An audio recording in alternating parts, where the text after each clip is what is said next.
You know, sometimes the strongest partnership can crumble in minutes, not with wars, not with sanctions.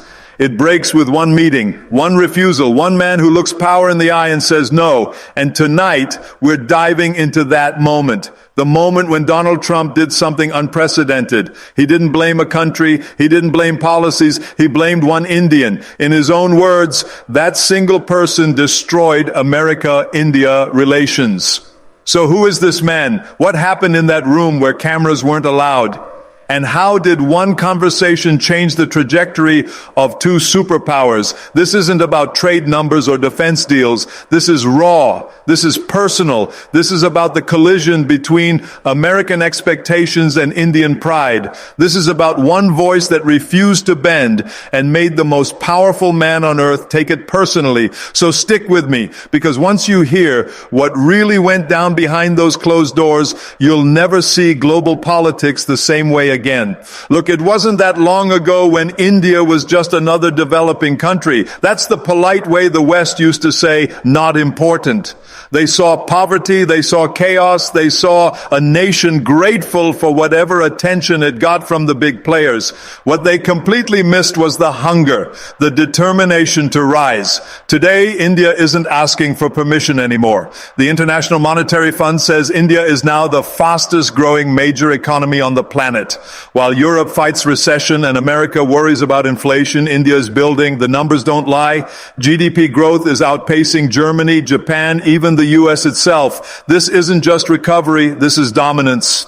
From the tech towers of Bangalore to the financial districts of Mumbai, money is flowing like never before. Since 2016, over 75,000 startups have launched, making India the world's third largest startup ecosystem. We're not talking about small businesses here. We're talking about billion-dollar valuations, unicorn companies, global tech giants being born every month.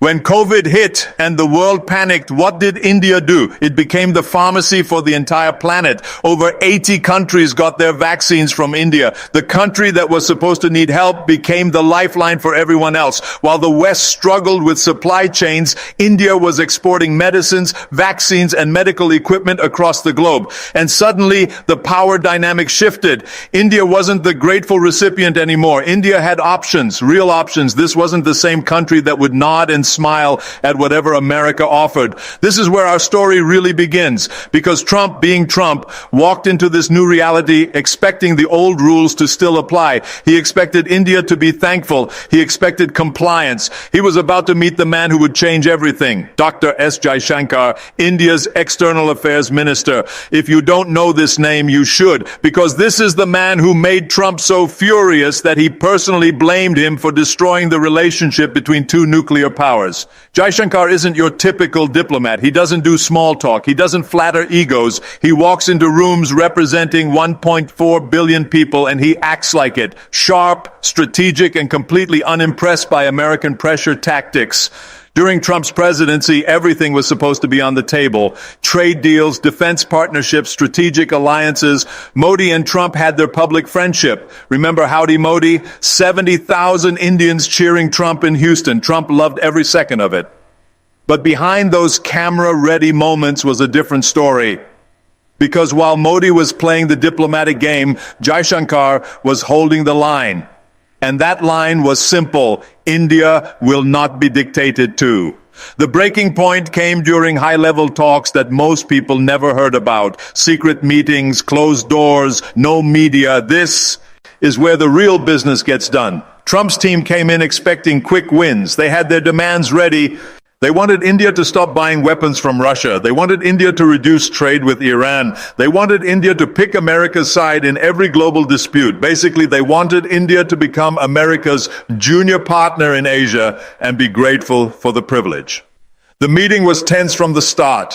American officials laying out what they expected from India, making it clear that this wasn't really a negotiation. This was America telling India how things were going to be. Then Jaishankar spoke. Cool, calm, completely unbothered by the pressure in that room. His message was crystal clear. India makes its own decisions on defense, on trade, on foreign policy. America could either respect that or walk away. The silence that followed was deafening, because this wasn't how these meetings usually went. Countries like India were supposed to negotiate, maybe ask for something in return for compliance. They weren't supposed to just say no. But that's exactly what Jaishankar did. No long explanations, no apologies, just a firm refusal to let America decide India's policies.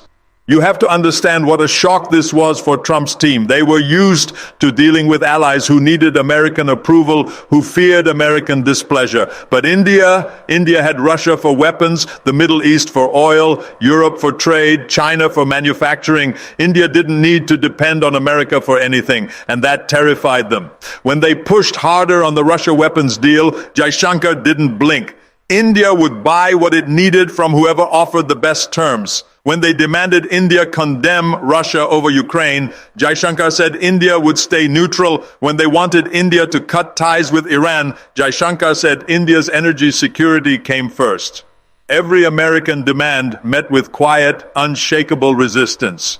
This drove Trump absolutely insane, because Trump's entire foreign policy was built on personal relationships. He needed world leaders to like him, to seek his approval, to make him feel important. But Jaishankar, he treated Trump like any other world leader, equal, not superior. For Trump, being treated as equal felt like disrespect. The final straw came during defense talks. America wanted India to cancel its purchase of Russian S-400 missile systems. These are some of the most advanced air defense systems in the world. India needed them. Trump's team made it an ultimatum: buy American or face consequences. This kind of pressure usually worked. Most countries would cave rather than risk American anger. Jaishankar's response was ice cold. India will make decisions based on India's interests. That's what sovereign nations do.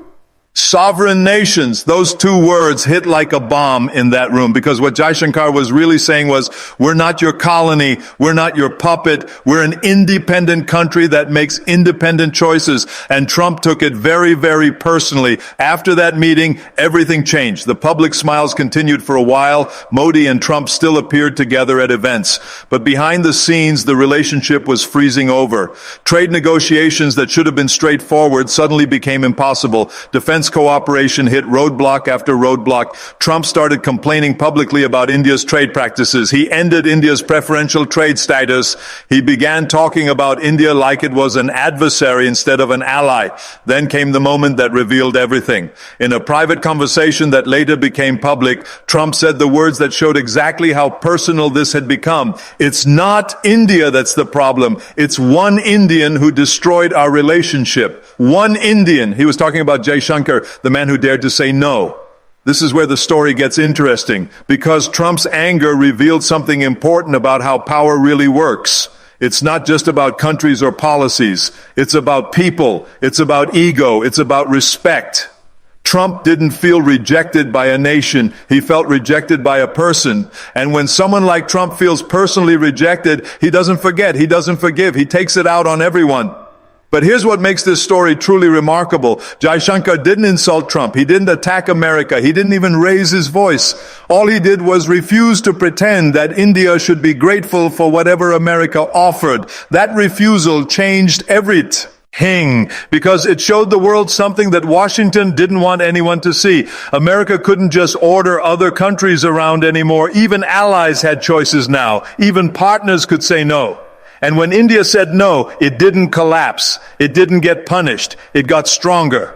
While Trump was complaining about India, Indian companies were signing deals with American businesses worth billions. While Trump was threatening sanctions, India was building partnerships with Europe, Japan, Australia, even China. Despite border tensions, the European Union started talking about strategic partnerships with India. Japan increased its investments. Australia signed comprehensive trade agreements. India proved something that sent shockwaves through Washington. In the modern world, no single country gets to dictate terms to everyone else. And it all started with one man saying no in a conference room. Let me tell you why this matters beyond just politics. Jaishankar understood something most people never learn. Your power doesn't come from making others comfortable. It comes from knowing your worth and refusing to accept less. Think about your own life. How many times have you been in situations where someone expected you to be grateful for scraps? Where they assumed you'd say yes because you needed them more than they needed you? Jaishankar shows us what happens when you walk into any room knowing your value, when you refuse to play games where you're supposed to feel lucky just to be there. Some people get angry, some people try to punish you, but others start treating you with the respect you always deserved. Fast forward to today. Trump is back in power as of January 2025. The relationship between America and India is still complicated, but something fundamental has changed. America no longer assumes India will automatically agree. American businesses know they have to compete for Indian partnerships. American politicians know they have to treat India as an equal. And Jaishankar, he's still there, still calm, still refusing to accept anything less than respect. The man Trump blamed for destroying the relationship became the architect of India's new global position, a position where India doesn't choose sides in other people's fights, where India makes its own decisions, where India partners with everyone but belongs to no one. This is strategic autonomy, and it drives traditional powers crazy because it means you can't be controlled, can't be predicted, can't be taken for granted. When Russia invaded Ukraine, everyone expected India to condemn Russia and join sanctions. India chose neutrality, not because it supported the war, but because it refused to let others write its foreign policy. When China and India had border clashes, everyone expected India to automatically align with America. Instead, India handled it directly while maintaining trade with both countries. But this story goes beyond Trump and Jaishankar. This is about how power shifts in the modern world. For 70 years, global relationships worked one way. America set the rules, everyone else followed. If you followed well, you got rewards. If you didn't follow, you got punished.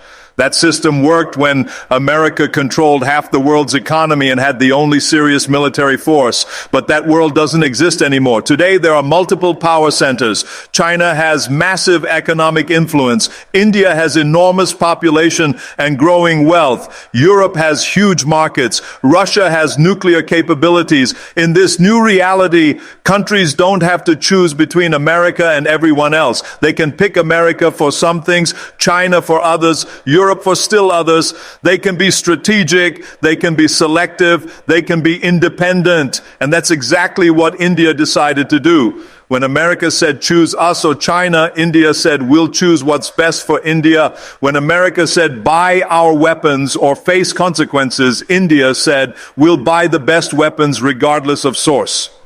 When America said support our position on Russia, India said we'll support peace, not sides. This wasn't anti-American policy. This was pro-Indian strategy. But to Trump, it felt like betrayal because he was used to countries needing American approval to survive and prosper. The U.S. India situation wasn't unique during Trump's presidency. He had similar conflicts with Germany's Angela Merkel, France's Emmanuel Macron, Canada's Justin Trudeau. The pattern was always identical. Trump would meet foreign leaders expecting deference. When he got partnership instead of submission, frustration would build. When he got independence instead of compliance, anger would explode. And usually he'd blame one specific person, not the entire country, not the system, one individual who had the audacity to treat him as an equal rather than a superior. Here's why this story matters beyond international politics and diplomatic drama. It's about how power works in your personal life. Every single day you walk into situations where people expect you to accept less than you deserve. Your boss who wants longer hours for the same salary. Your client who demands more work for the same payment. Your relationships where you're expected to compromise your values to keep others comfortable.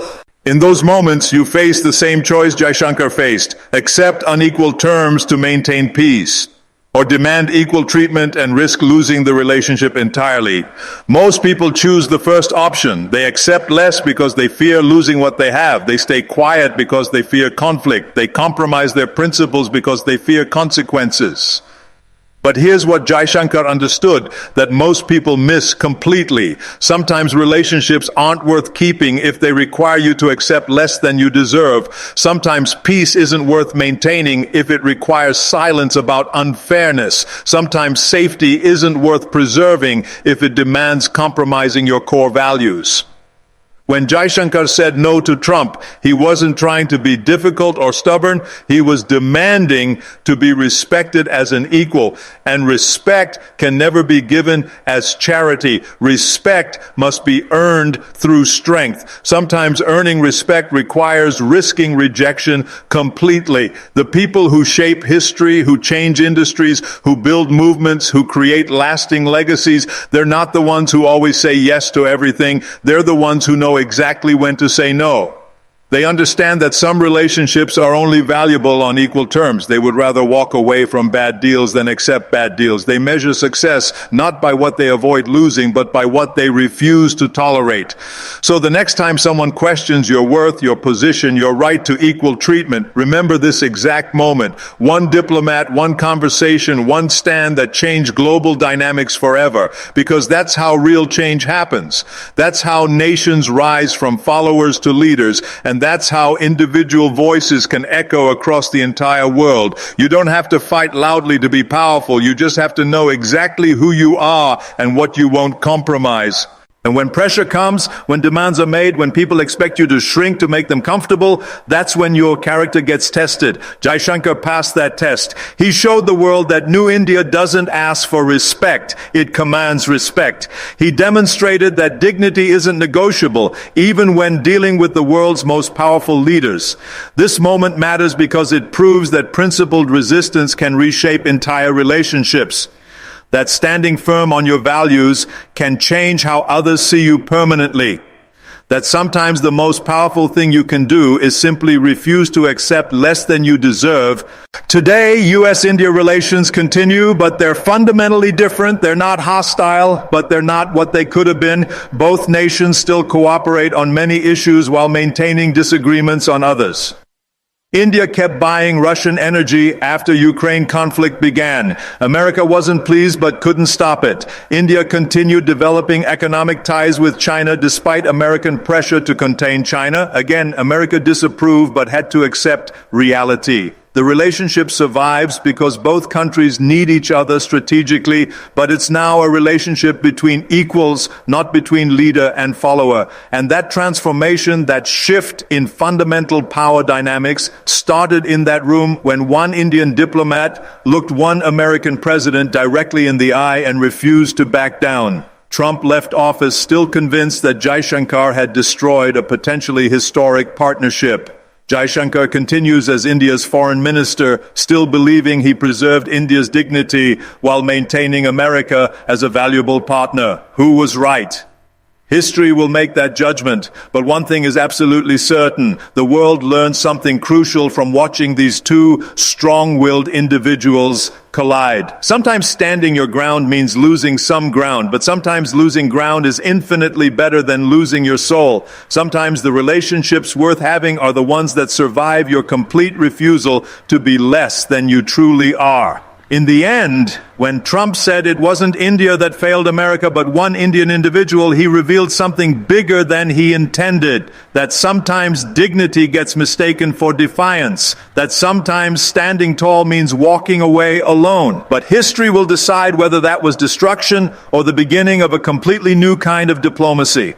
That's the real truth Trump revealed, whether he meant to or not. In today's world, respect isn't given freely, it's demanded boldly. And the people who demand it might lose some friends along the way, but they keep their integrity intact. And keeping your integrity might be worth more than keeping everyone happy.